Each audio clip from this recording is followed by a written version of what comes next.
Oke, bismillahirrahmanirrahim. Assalamualaikum warahmatullahi wabarakatuh. Selamat siang, sore, dan kapanpun dan dimanapun teman-teman berada. Jadi pada kesempatan kali ini saya akan melanjutkan video-video mengenai penelitian. Dan pada kesempatan ini, pada pembahasan kali ini, saya ingin sedikit membahas tentang data collect atau pengumpulan data pada penelitian. Oke. Jadi pengumpulan data penelitian itu satu hal yang kita lakukan setelah kita menyelesaikan semua perencanaan di atas meja terkait jenis penelitian apa yang ingin kita achieve, apa yang menjadi tujuan dari penelitian kita, apa pertanyaan yang ingin kita jawab. Nah, hal yang kemudian menjadi sangat penting pada penelitian adalah bagaimana mengumpulkan data penelitian dan sebenarnya seperti apa sih data-data yang harus dikumpulkan ketika kita menggunakan pendekatan ini dan itu. Nah, pada kesempatan ini, pada pengumpulan data penelitian, saya mencoba menjelaskan tentang bagaimana jenis-jenis data yang harus dikumpulkan ketika penelitian kita itu bersifat kuantitatif maupun kualitatif. Jadi di video-video pertama saya mulai menjelaskan secara basic apa perbedaan metode kuantitatif dengan metode kualitatif. Karena kenapa? Karena ini yang membedakan dan akan menjelaskan arah kita untuk menyelesaikan penelitian, termasuk dalam mengumpulkan data penelitian. Nah, yang pertama itu metode kuantitatif. Nah, kalau kita mau lihat dalam hal pengumpulan data, metode kuantitatif itu dalam segi lingkup dia itu cenderung lebih luas. Itu kuantitatif, dia agak luas, dia membutuhkan populasi yang sangat besar dan sebagainya. Itu dari segi lingkup. Nah, dari segi pengumpulan data ini kadang kita menggunakan close end question atau sederhananya teman-teman melakukan pertanyaan-pertanyaan tertutup yang biasanya kita distribusikan melalui kuesioner-kuesioner dengan skala-skala tertentu. Itu dalam segi alat pengumpulan data. Kemudian format data, tentu karena kuantitatif dia harus terkuantifikasi sehingga format data yang digunakan itu pasti numerik.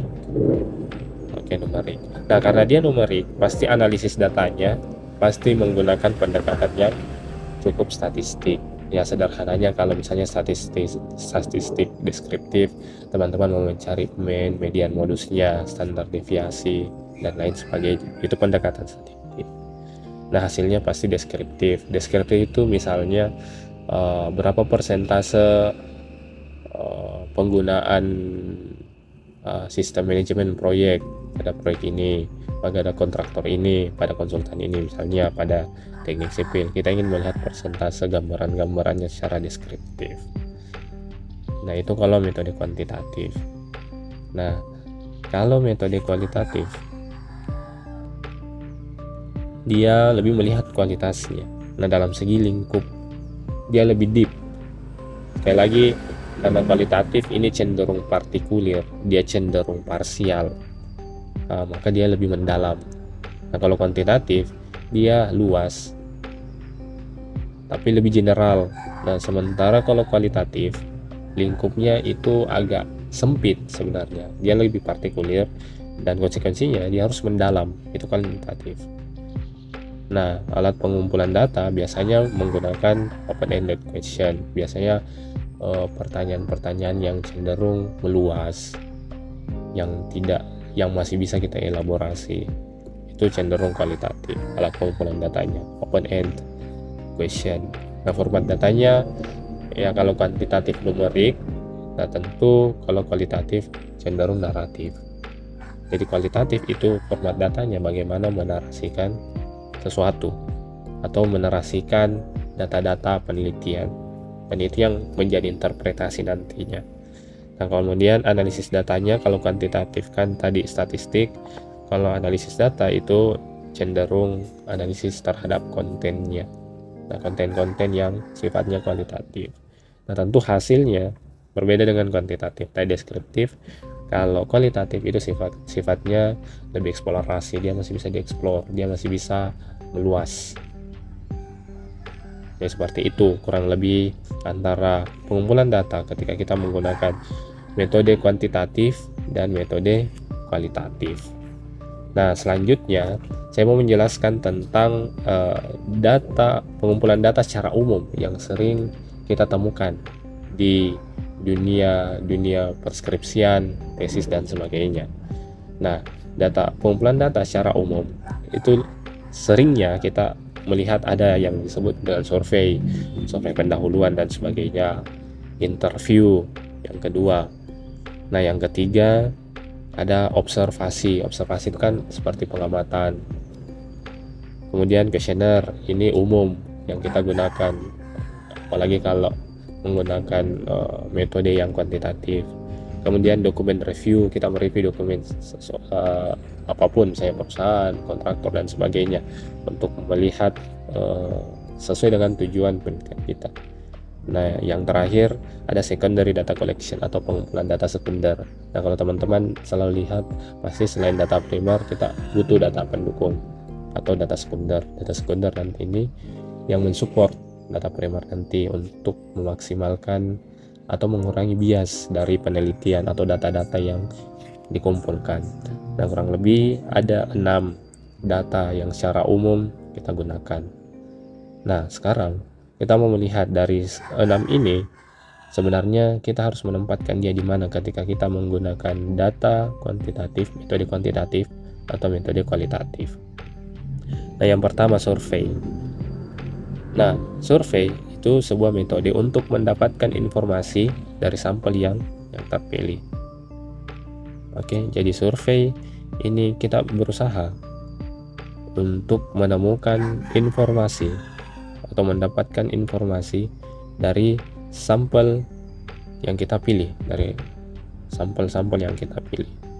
Nah, yang kedua, survei ini kita gunakan untuk mendapatkan insight dari sebuah data, yang menggambarkan konklusi tentang subjeknya.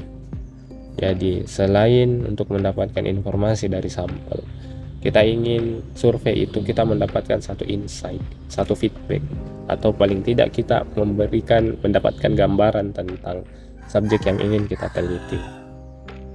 Yang kedua. Nah, yang ketiga, survei itu untuk menunjukkan besaran dari populasinya. Jadi survei kadang digunakan ketika survei itu menempatkan populasi itu sangat besar, karena memang seperti itu. Survei kadang digunakan di kuantitatif karena sampel itu merepresentasikan besaran dari populasinya. Nah, dan terkadang untuk melakukan survei itu kadang bisa kita gunakan email, online, atau phone di sini. Tapi kalau sekarang kan teman-teman, kita punya medsos, kita punya berbagai platform yang memudahkan kita untuk melakukan komunikasi terhadap pihak yang kita anggap menjadi sampel atau responden kita. Kurang lebih seperti itu survei. Nah, yang kedua, interview. Nah, interview ini kan wawancara kedua belah pihak untuk mendapatkan satu informasi sesuai dengan tujuan penelitian kita. Nah, interview itu lebih sering itu digunakan pada penelitian yang sifatnya kualitatif. Kenapa kualitatif? Karena kita ingin menemukan deep information. Deep information itu kedalaman dari satu informasi. Begitu. Kita menggunakan metode kualitatif untuk mendapatkan satu data yang sifatnya partikulir, dan tentunya informasi yang kita butuhkan itu akan mendalam, deep information. Begitu. Nah, pertimbangan juga kita menggunakan interview, kita konsumsi terhadap waktu yang dibutuhkan itu agak sedikit, sehingga penggunaan waktu pada interview itu cenderung lebih mudah. Kemudian itu tadi, involve a small group of participants. Dia melibatkan kelompok kecil sebagai partisipan. Jadi kalau interview, karena dia lebih umum digunakan di kualitatif, maka grup atau lingkupnya agak kecil, partisipannya agak kecil. Oke. Tapi selain kualitatif, ternyata interview juga digunakan pada penelitian yang sifatnya kuantitatif. Dengan catatan close end question is used and more structure. Interview digunakan di kuantitatif dengan catatan pertanyaan-pertanyaan itu sifatnya tertutup dan digunakan pertanyaan tertutup dan lebih more struktural. Kenapa? Karena kalau kuantitatif kan tadi dia sifatnya terikat, dia sifatnya statistikal, dia sifatnya kita ingin menarik satu kesimpulan, maka prosesnya ini betul-betul harus ketat, harus terstruktur dan tersistematis. Beda dengan kualitatif, dia sifatnya eksplorasi dan bisa jadi satu pertanyaan ini melibatkan jawaban-jawaban yang beragam. Kurang lebih seperti itu. Jadi interview itu bisa saja digunakan di kuantitatif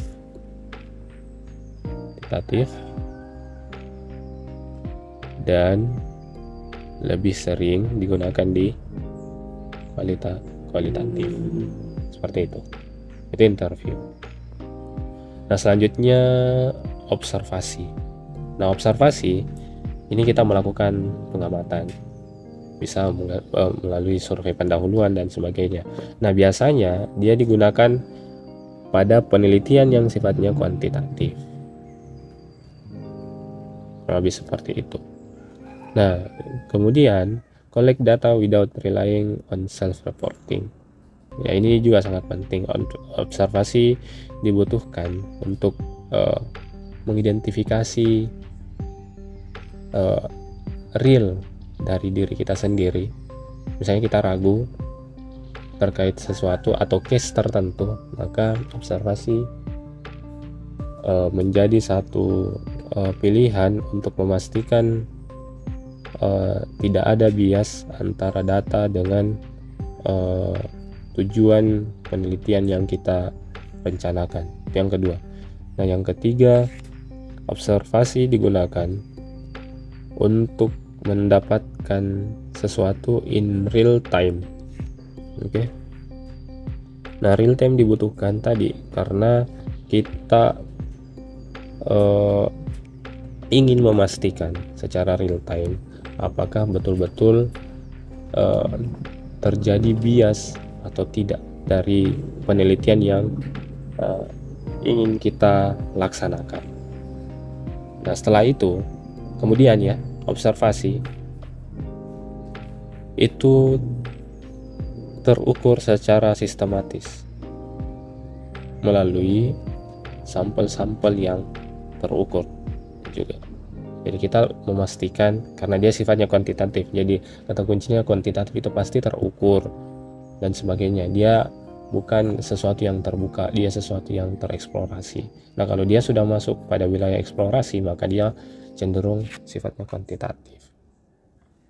Nah, yang terakhir, observasi, kita harus mempunyai tujuan yang jelas dan aturan yang jelas untuk mengukur sampel secara konsisten. Jadi itu fungsi dari observasi tadi. Kita ingin menemukan atau melihat kekonsistensian dari sampel, tapi dengan catatan kita mempunyai tujuan yang jelas dan aturan yang jelas untuk mengukur itu. Itu observasi. Karena kenapa? Dia sifatnya kuantitatif, dia harus terukur. Ya, yang ketiga, kuesioner. Ini sangat umum kita gunakan dan hampir mungkin kita sebagai mahasiswa khususnya kita sering diminta oleh teman kita untuk membantu mengisi kuesioner ketika kita cocok dengan kriteria respondennya. Nah, kuesioner ini seringnya more common in quantitative research. Dia lebih sering digunakan di kuantitatif. Nah, dia tadi setelah jelaskan, dia include melibatkan ini pertanyaan tertutup dengan misalnya multiple choice answer or rating scale.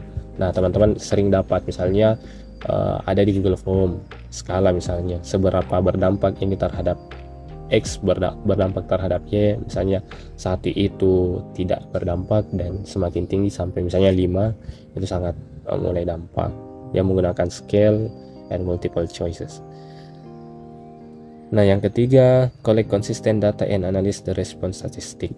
Nah, kita mengumpulkan data secara konsisten, kemudian menganalisis secara statistikal responnya.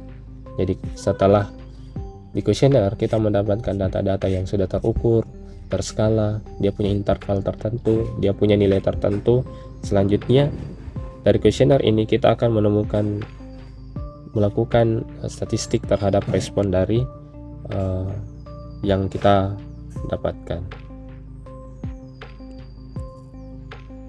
Nah, selanjutnya ini mengenai dokumen review. Nah, dokumen review itu kita melakukan analisis pre-existing primary dokumen. Kita melakukan analisis terhadap dokumennya. Dan terkadang kita melakukan penting karena tujuan penelitian kadang untuk menemukan masalahnya. Kita bisa melihat juga dari dokumen reviewnya. Jadi misalnya kita melihat manajemennya, kita tidak bisa melihat aspek teknisnya saja, tetapi kita mesti melihat aksesnya terhadap review itu, dokumen-dokumennya, karena situ melibatkan proses manajemennya juga. Itu yang pertama.